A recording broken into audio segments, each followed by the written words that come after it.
A night at Steve's apartment. It was around 8 p.m. on a cold February night. I got in the car and began heading on over to the Wokedale village near the high school. There, Colin and I would spend the night in Steve's apartment that he recently moved into. I pulled into the parking lot for his apartment complex and stepped outside. The apartment building was 4 stories high, and there was a large staircase that provided access to the floors. It sort of felt like similar to the layout of a hotel. I began climbing the stairs. The stairwell was still exposed to the outside, so it was very drafty. The stairs echoed as I climbed the hollow metal steps. I made it to the top floor and knocked on Steve's apartment door. Steve let me in. Colin was already inside, waiting. Steve appeared to be cooking his dinner, which consisted of mushy eggs and overcooked oven-baked hash browns. He put no seasoning on the eggs, and he also had some sort of cinnamon drink. Trust me, man. You eat this shit, you go wake up looking like a monster truck. That doesn't look like a very substantial dinner, said Colin. Trust me, this style shit. Steve led Colin and I into his room, where he proceeded to plop down on his gaming chair and turn on Halo. He put on his headset and played some rounds whilst he ate his dinner. Oh, he's down.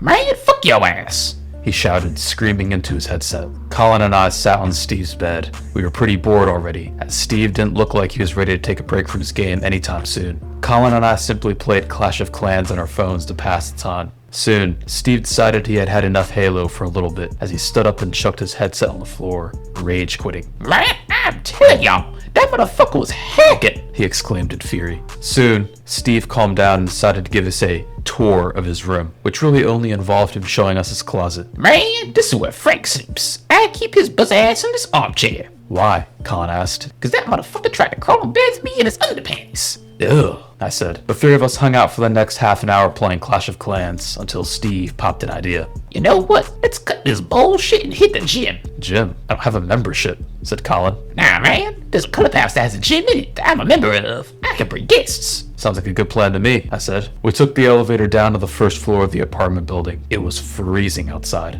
We began walking to the clubhouse, which is located roughly a 1-minute walk from Steve's apartment. Steve used his apartment ID card to unlock the clubhouse, which is open 24 hours to residents of the neighborhood. It felt great to get out of the cold. The clubhouse is split into 2 main sections, with one being a gym and the other being a lounge area, with 24-hour refreshments like hot chocolate and coffee. We entered the gym section next. Steve immediately ripped off his shirt, revealing his scrawny physique, even though he claimed he had the gains. Man, just y'all watch. These hash browns make it impossible for me not to hit a PR, he exclaimed as he laid down on the bench press. Come on, man. Hit me up with 20 pounds each end. I know that a total bench weight of 85 pounds wasn't that much, but I had no idea how many reps that Steve was going for, and so I dismissed it. 5 reps, G, he said. Steve decided he was going to try a new grip posture on the barbell, and that he gripped the bar so both of his hands were touching right in the middle. But however, this made it extremely unbalanced. Whoa, oh man, whoa, shit. The weight on Steve's right side became unbalanced and slid off, making his whole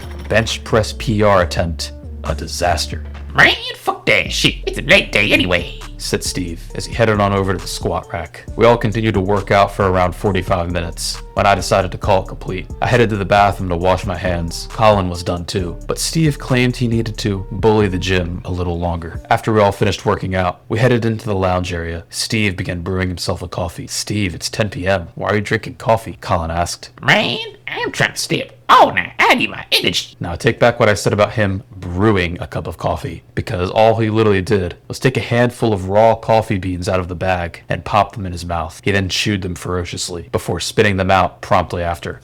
Man, that tastes like ballsack. After that, we all decided to partake in a relaxing game of pool to wind down after a workout. However, as we went through our game, I couldn't help but notice the headlights of a blue minivan circling the clubhouse. I thought nothing of it though, which was a huge mistake looking back on it. After we finished our game of pool, we grabbed our things and headed back to Steve's apartment. Though, we weren't actually finished at the clubhouse yet. The only reason we were going back to the apartment was so we could grab some pillows and blankets, since we intended on going back to the clubhouse to watch some movies on the massive 20-foot by 14-foot TV that the clubhouse provided. We figured we should take advantage of all the space, since at this time of night, we had the place all to ourselves. We grabbed what we needed and went back to the clubhouse lounge. However, as we were walking by the window, windows that allowed us to see directly into the lounge area, we noticed something funky. Inside the lounge, and standing by the Keurig machine, was a figure wearing a chef outfit. We had no idea who it was or what they were doing, but we figured that since they wore a chef outfit and that they were by the Keurig machine, that they likely worked for the clubhouse, and that they are restocking the hot chocolate or something. We thought nothing of it as we entered. We just planned on ignoring them and hoped that they'd leave soon. However, as soon as we entered the lounge area,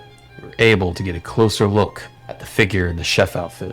Excuse me, sir, is there any hot chocolate left? I asked the guy, hoping to confirm that it was only a worker, though he was still facing away from us, and he looked pudgy. However, as the pudgy chef turned around, we were all brought to attention of who was really upon us. It was no one other than Herbert Ernie himself. Hello, my fellow late-night clubhouse nuts, Herbert exclaimed. He then made a rocket ship sound as he sprinted towards us, stopping right in front of our faces. My name is Chef Ernie, and I'm serving boogie hot chocolate with a side of Frankie. Come on, I shouted in frustration. Why does this always happen? Can we just hang out together without you for once? Don't worry for this. I'm a man on a mission. You won't even know I'm here, said Herbert. Doubtful. You always make your presence known, replied Colin. What even is your mission? It is my sole honor and duty to ensure that by the end of the night, every citizen in this fine establishment gets some of my delicious hot chocolate. Let's not do that. It's almost midnight, and you'll just annoy people by knocking on their doors. And since my hot chocolate is manifest destiny, don't worry though, I'm incredibly sneaky about my moves. Herbert, this isn't even your hot chocolate in the first place. You're stealing it from the clubhouse. But Herbert ignored me.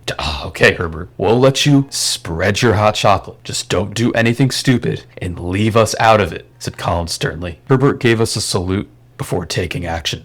He took out 2 ropes from out of nowhere and duct taped them to the hot chocolate pot and him. He then proceeded to wear it like a backpack. He then ran out of the clubhouse. He ran off with the Keurig machine, Colin exclaimed. Man, fuck his ass. We go have a lit night without him anyway, said Steve. Steve was right. We had to forget about it and focus on the rest of our fun night. Anyway, we finished up in the clubhouse and decided to go on a little night adventure. We decided to go to the high school football field. We walked over and hopped the fence. The field was obviously pitch black and kind of creepy, to be honest. The sky was cold and clear, meaning the stars were out in full. We were getting kind of bored on the field though, and so I decided to pull a little prank on Steve. Hey Steve, I said, sounding worried. Man, what is it, G? I'm looking at the snap map right now, and according to it, Frank Wormings is on his way over. What? Oh, fuck nah. Is he really? No, not really, Steve. He's not coming, I replied. Man, fuck you. Had me worried for a sec. The 3 of us decided that we had had enough of the football field. We walked on over to the other end of the field and hopped the fence again. There's a separate parking lot that the school had recently built the previous summer. It was lit up by a bunch of street lights. The entire area was cold and empty, except for a red convertible that sat in the middle of the lot. We walked on up to it and knocked on the window. The driver then rolled said window down.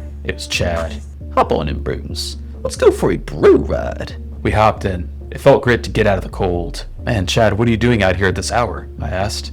You know, bro, just scouting out the football field for next season. It was weird how he was doing that, as the football season was over 9 months away, and it was the dead of night as well. Not to mention, he wasn't even facing the field, meaning Chad couldn't see it anyway, but we rolled with it. I say we celebrate the weekend with a late night brunch at Brew Hop for the bros. Now that sounds like a fine-ass plan to me, G. I need some Gates grub. And we were off. Bro Hop is in our future. We pulled into the parking lot and strolled inside the Bro Hop. Since it was after midnight, we were literally the only people there, which is pretty nice. Next, we all ordered our food. I got the steak and eggs. Colin got a Southwest-style omelet. Chad ordered the chocolate chip protein waffles. And finally, Steve ordered the lobster platter, which looked disgusting.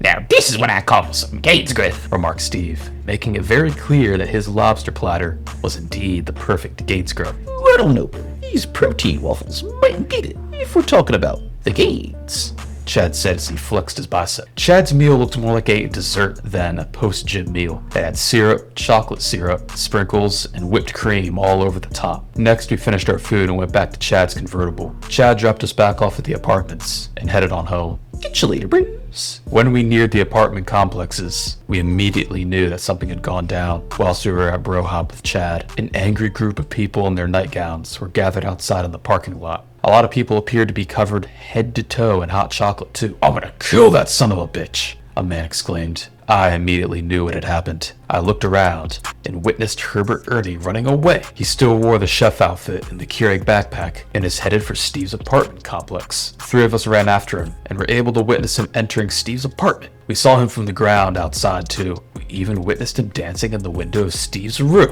Oh, fuck that, fam! Exclaimed Steve. Steve's parents weren't home that night, so no one was there to stop Herbert. Except us. We all sprinted up the stairs to Steve's apartment and busted in. The entire apartment was a complete wreck. Food was exploded all over the kitchen, and expensive furniture such as TVs and lamps were knocked all over the place. We had to find Herbert. We didn't know where to search, but it turned out we didn't have to search. We heard the sound of water splashing and items being banged around from inside the bathroom. We busted the door, and what we witnessed next would stick with us for the rest of our lives.